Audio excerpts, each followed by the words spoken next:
time, fools. Hey there, fools. T here, and I just wanted to have a little discussion about the Wii U and, the farewell to the Wii U is, basically the funeral.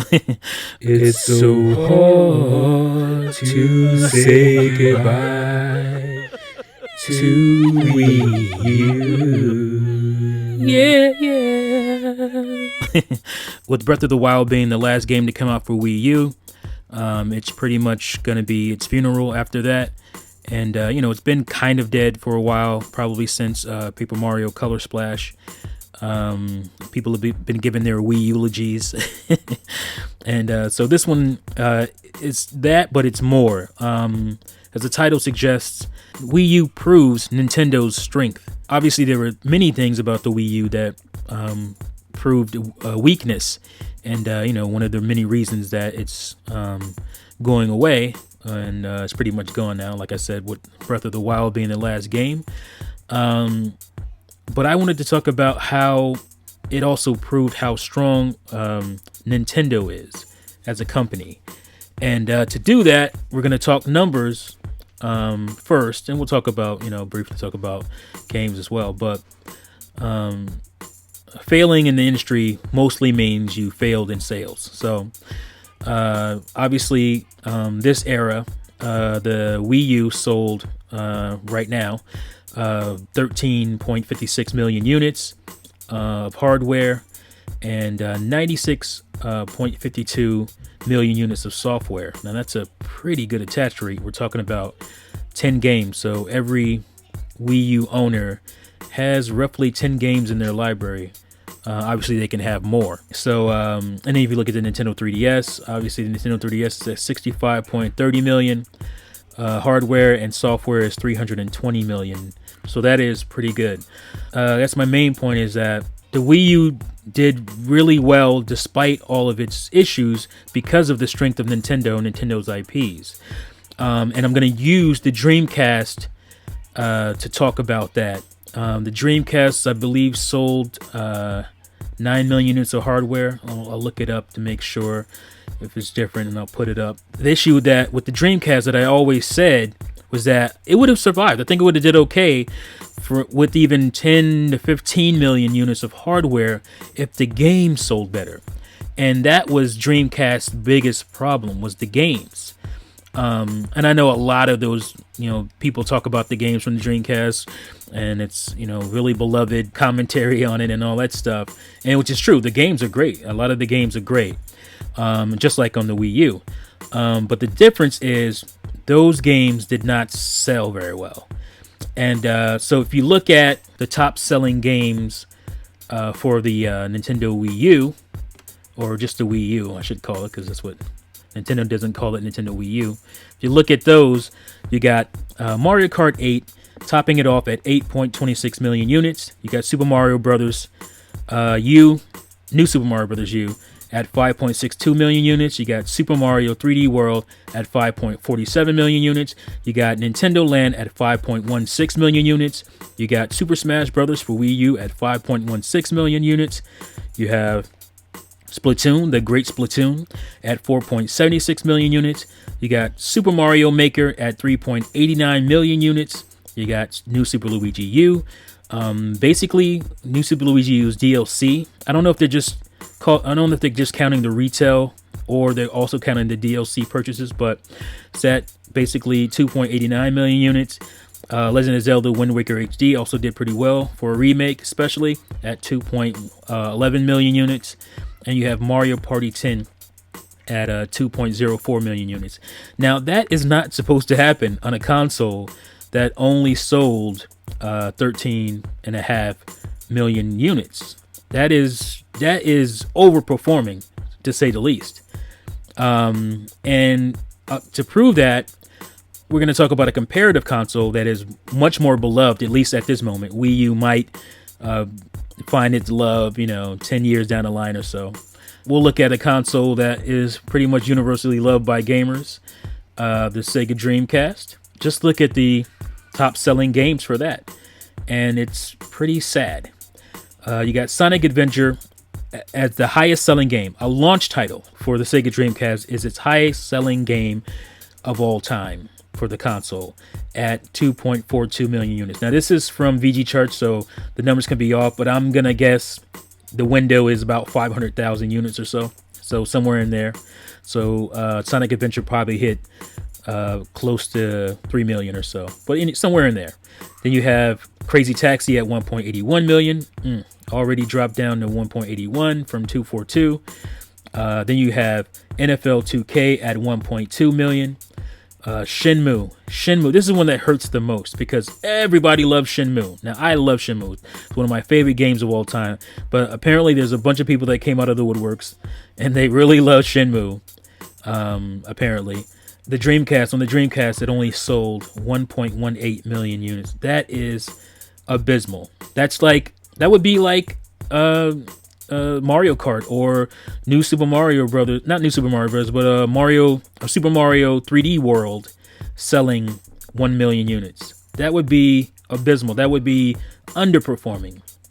Obviously, Shenmue was a new IP, but it was a huge Sega game that they pushed with marketing, and it was just, the first kind of big open world type of game set in a modern setting, and it was pretty sad to see it only sell that much.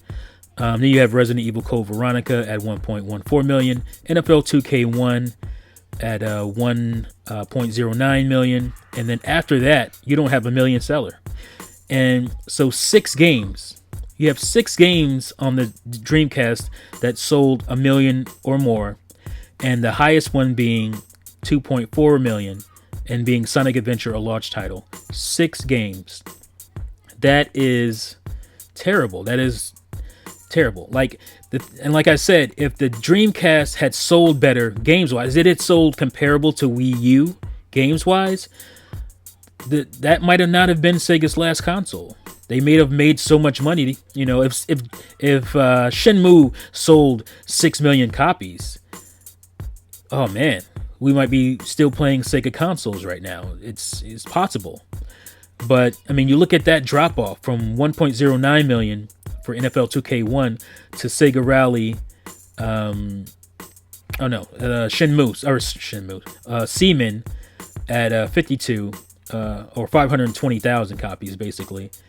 6 games, or is it 7? Yeah, 6 games that sold a million or more, and everything else sold under 500,000 copies.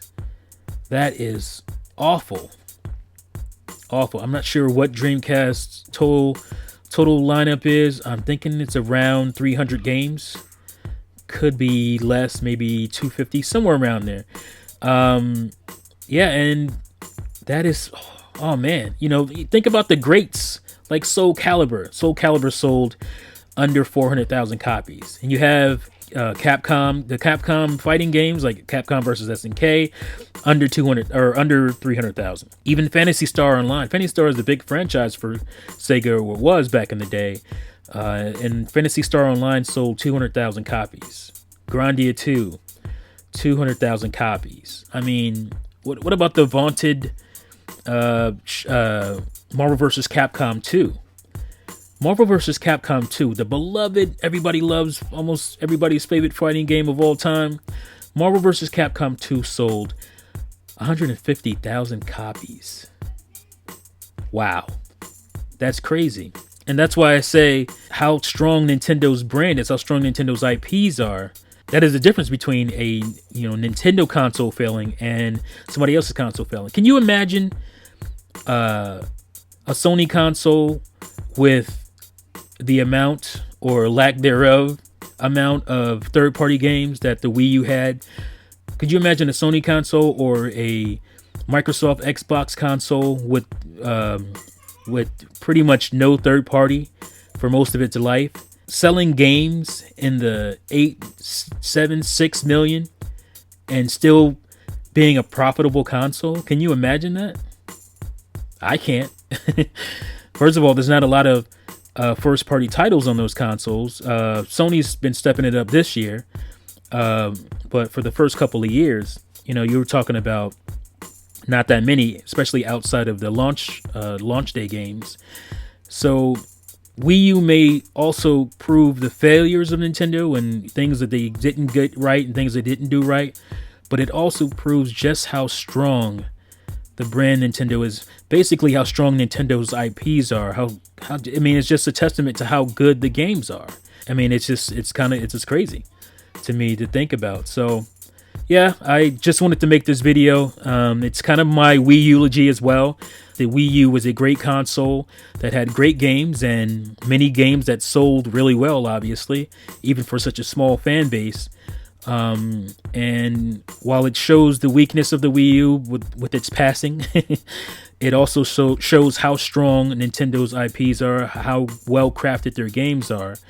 And how much further there is still for Nintendo products. And with the Switch coming out, that's looking to continue. I believe the Switch will get a lot more third party than the Wii U got, and I think it'll get some really good. I think it'll get some really good third party exclusives as well, and I'm looking forward to that. I like things that make a console unique, and in this day and age with basically PCs being mainstream. I have a video about PC gaming and console gamers, and that should be interesting. So look forward to that. With the mainstreaming of basically the PC box, consoles are gonna have to start doing more, and it's not about power. They're gonna have to start doing more to show their uniqueness to PCs and the like, to be relevant going forward. That was a thing that worked in the past, but now with PCs basically being in everybody's house and people getting into PC gaming a lot, consoles are gonna have to do more than offer you, ooh, look at the visuals, because that's not gonna work now in this new world. So got a video coming on that, should be pretty interesting, so stay tuned for that. And let me know what you think. What do you think about my commentary here? Do you agree? Do you disagree? Let me know in the comments below. As always, that's it for this one, and I'll see you fools next time. Peace out. Oh yeah, one more thing. Play Nintendo, fools.